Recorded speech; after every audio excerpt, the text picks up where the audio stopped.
Aujourd'hui, c'est comment développer son sens critique. Tout à fait. Avant de développer ce thème, je souhaiterais poser 3 questions à vous, s'il vous plaît. La première question est une question d'actualité. Et vous allez me répondre par vrai ou faux. La Côte d'Ivoire a attendu 23 ans avant de remporter la CAN cette année. Vrai ou faux?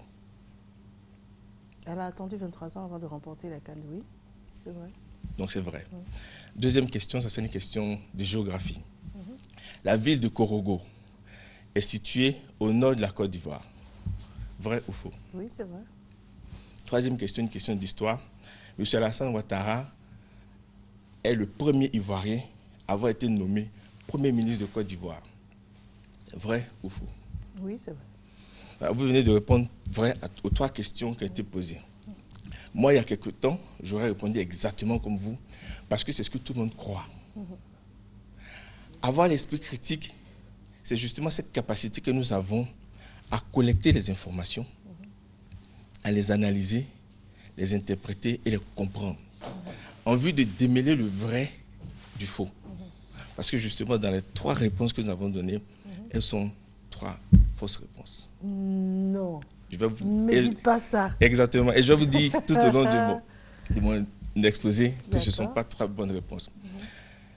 Mais comment parvenir justement à développer cet esprit critique qui nous permettra de pouvoir démêler le vrai du faux? On lit les journaux, on voit à la télévision des informations, pêle-mêle, mais parmi ces informations, il y en a beaucoup qui ne sont pas exactes. Mais il est important pour nous, leaders ou orateurs, de pouvoir distinguer ce qui est vrai, ce qui est faux, afin de pouvoir prendre une bonne décision. Parce que si on prend des décisions sur des informations qui ne sont pas exactes, naturellement, la décision ne sera pas bonne. Bien sûr. Donc, la première chose qu'il faut faire, c'est de s'informer. Lire, s'instruire, converser avec des amis, avec des intellectuels, pour pouvoir enrichir sa connaissance.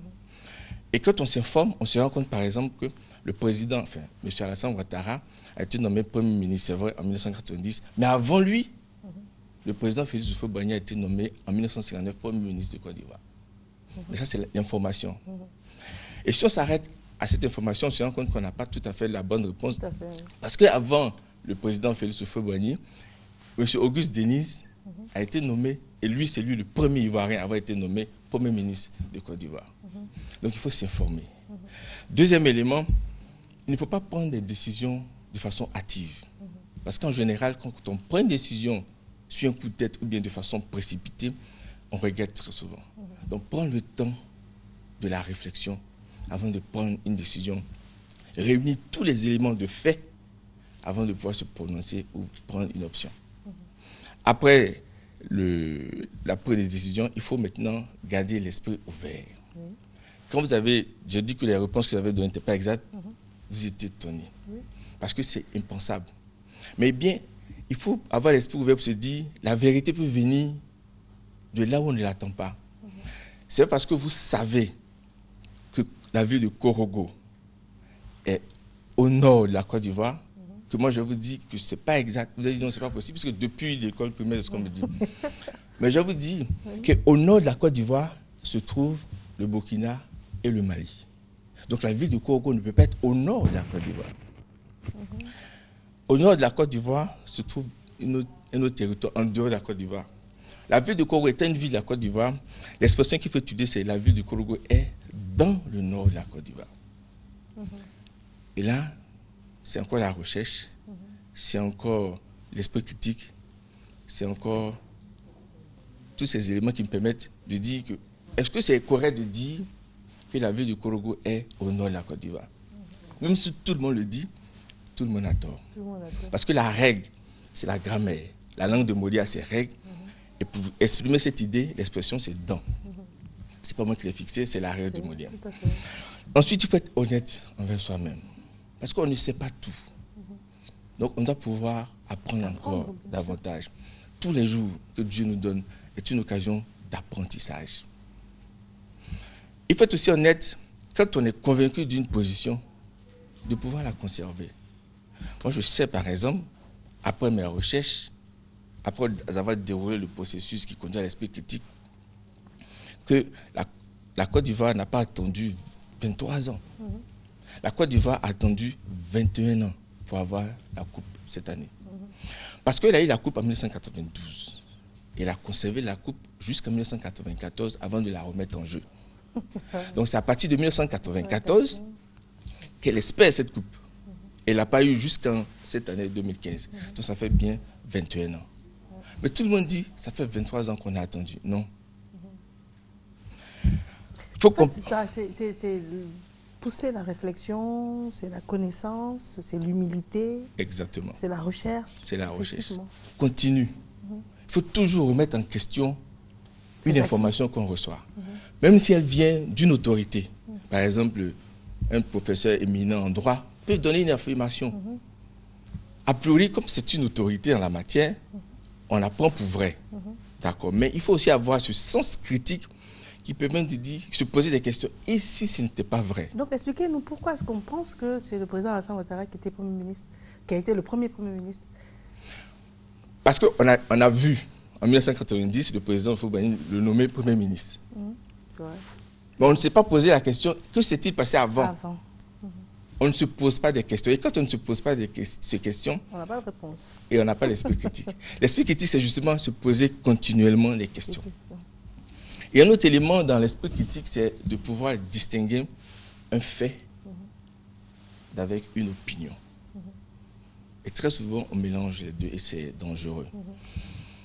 Le fait, c'est une situation vérifiable. Par exemple, je reviens toujours sur la même expression, vous portez une alliance. C'est un fait, c'est vérifiable, c'est démontrable. L'opinion, c'est de dire, vous êtes une femme mariée. Ça, c'est un point de vue. Parce que le port d'une alliance n'est pas nécessairement synonyme de statut de marié. Donc, l'opinion est une chose, le fait est une chose. En général, les opinions se reposent sur des faits. J'ai assisté à un débat au cours duquel l'un des débatteurs était pour la polygamie. On lui demande pourquoi êtes-vous pour la polygamie? Et il répond, moi je suis né d'un second mariage, une deuxième épouse. Et s'il n'y avait pas la polygamie, je ne serais pas né. Donc sa position, son opinion d'être pour la polygamie repose sur un fait. Mais il faut pouvoir apprécier l'opinion de cette personne par rapport au fait qui justifie l'opinion. Oui, tout à fait. Et distinguer un fait d'une opinion. Ça fait partie du processus de la pensée critique. L'autre élément, c'est d'être persévérant. Parce que on recherche l'information et parfois ça prend du temps. Si aujourd'hui vous devez faire des recherches pour savoir qui a été le premier Ivoirien à être nommé Premier ministre, il va peut-être falloir aller à la bibliothèque, sur Internet. Ça prend du temps. Peut-être il va falloir consulter les archives. Ça prend du temps. Il faut être persévérant, car la vérité finit toujours par triompher. Ensuite, être organisé. Parce que vous avez beaucoup d'informations. Vous devez les vérifier au nom de votre sens critique. Mais pour pouvoir les vérifier, il faut pouvoir s'organiser pour se dire, en ce qui concerne, par exemple, le Premier ministre de Côte d'Ivoire, j'ai l'information qui n'est pas le premier, mais qui est le premier? Donc ça, c'est dans mon tiroir, le temps de pouvoir trouver l'information. Et comme on est envahi par une multitude d'informations, il faut pouvoir s'organiser pour savoir à quel stade je suis dans le processus de recherche de la vérité. Et enfin, ce qui est le plus important, c'est toujours envisager toutes les possibilités. C'est-à-dire que, et ça c'est vraiment important, pour pouvoir prendre une décision, il est important d'évaluer toutes les possibilités. Il ne faut pas se cantonner sur une seule option. Par exemple, je reviens sur votre cas, vous êtes une personne qui porte une alliance. Systématiquement, la seule option qui se présente à moi, c'est qu'elle est mariée. Envisageons toutes possibilités. Et si elle n'était pas mariée, par exemple. Donc il faut pouvoir ouvrir son esprit à d'autres possibilités. Et c'est quand on a plusieurs possibilités, ou du moins toutes les possibilités rassemblées, qu'on prend la meilleure des décisions, la meilleure des options. Mais des fois, est-ce qu'on ne se disperse pas à force d'entrevoir plusieurs possibilités? C'est sûr qu'on se disperse, c'est sûr qu'on élargit le champ d'investigation. Mais cela présente l'avantage d'arriver à une décision la meilleure. Parce que si on restreint le champ d'investigation, on restreint nos chances d'avoir une bonne décision. Or, ce qui est le plus important, c'est la bonne décision. Un leader doit toujours prendre une bonne décision. Mais s'il écoute une partie dans un conflit, mais n'écoute pas la version de l'autre, il prend la décision sur la base de la seule option qu'il a, mais il y a des chances qu'il prenne une mauvaise décision. Donc, s'il y a par exemple, on veut lutter contre Boko Haram, c'est légitime de vouloir lutter contre Boko Haram. Mais si on prend la décision de lutter contre Boko Haram seulement sur la base de ce qu'on entend à la radio, des massacres de Boko Haram, des meurtres, des crimes de Boko Haram, on n'a qu'une seule option, aller les fusiller, les combattre. Mais si on écoute les leaders de Boko Haram, on essaie de comprendre pourquoi ils s'attaquent à leurs frères. Peut-être que dans cette démarche, on aura d'autres informations qui vont nous permettre, non pas de les excuser, bien de les tolérer, mais d'avoir une meilleure approche dans la solution du problème. On ne sait jamais. C'est pour ça qu'il faut s'ouvrir à toutes les possibilités, parce qu'on se donne les meilleurs moyens de prendre les bonnes décisions. Voilà. Très bien, c'est tellement intéressant, riche, ce que vous dites. Vous pouvez revenir sur les 9 points. Les 9 points. Premièrement, s'informer. L'information. S'informer, s'instruire, se cultiver, c'est le premier élément. Deuxième élément, ne pas prendre des décisions hâtives. Prendre le temps de la réflexion. Troisièmement, avoir un esprit ouvert. Être disposé à accepter autre opinion. Tolérant. Quatrièmement, toujours se poser des questions. Vous avez dit que M. Alassane Ouattara était le Premier ministre. Sur quelle base vous affirmez ça? Il va me dire, non, j'ai entendu à la télé. La télé est une information fiable. Se poser des questions, ça permet de remettre en cause et d'aboutir à la réponse. Ensuite, ça va distinguer un fait d'une opinion. Les faits sont vérifiables, démontrables. Les opinions, c'est les sentiments des personnes, mais qui reposent sur des faits. Il ne faut pas comparer les deux. Et ensuite, être persévérant, parce que la recherche de la vérité prend du temps. On dit souvent que la vérité prend l'escalier et le mensonge prend l'ascenseur. Mais tôt ou tard, la vérité finit par attraper le mensonge. Il faut être organisé parce que nous sommes en train de chercher une multitude d'informations. Il faut avoir une démarche pour pouvoir aboutir à la vérité. Et enfin, envisager toutes les options. Parce qu'il y a c'est toujours plus avantageux d'envisager plusieurs options. On prend ainsi de meilleures décisions. Voilà. Très bien. En tout cas, on revient à vous pour la conclusion. Juste pour nous le temps de passer une page publicitaire.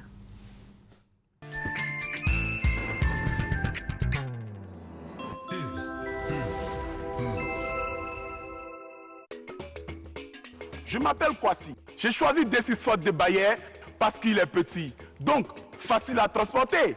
Avec D6 Fort de Bayer, ça marche. J'utilise une monodose de D6 Fort pour une surface de 400 mètres carrés. Mes oubliés ne se fatiguent plus et mon champ produit beaucoup. D6 Fort est un produit Bayer Corpiance distribué par RMG. D6 Fort, si c'est Bayer, c'est bon.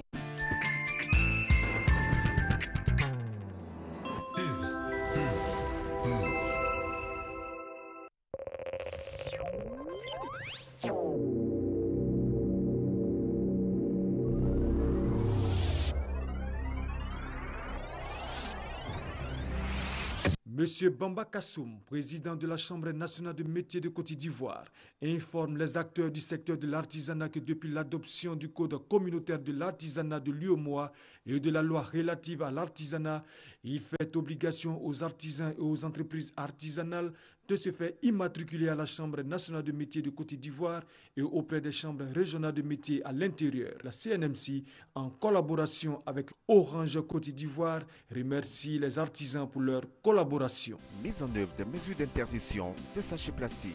Le gouvernement rappelle que la production et l'utilisation des sachets plastiques, qu'ils soient biodégradables ou non, aux caisses des grandes surfaces et des commerces de proximité, dans l'alimentation de rue, notamment les sachets d'eau, dans le transport de tout type d'articles et de marchandises sont formellement interdites. Tout contrevenant à cette mesure d'interdiction s'expose au paiement des fautes amendes et à des peines d'emprisonnement conformément à l'article 328 du Code pénal.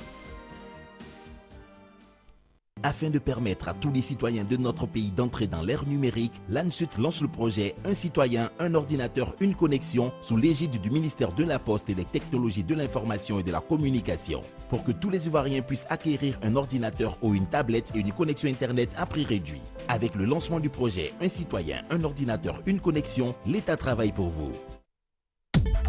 Vivre au Canada, oui c'est possible. AC Canada, une firme spécialisée en immigration francophone pour le Canada depuis 19 ans, présente dans 14 pays, ayant contribué à l'émission de plus de 35 000 visas, vous accompagne jusqu'à l'obtention de votre visa de résidence permanente au Canada. Un service d'équivalence de vos diplômes pour faciliter votre insertion professionnelle et un service pour vous accueillir et vous assister pendant les 3 premiers mois de votre arrivée au Canada. Avec AC Canada, l'immigration ça marche et c'est prouvé.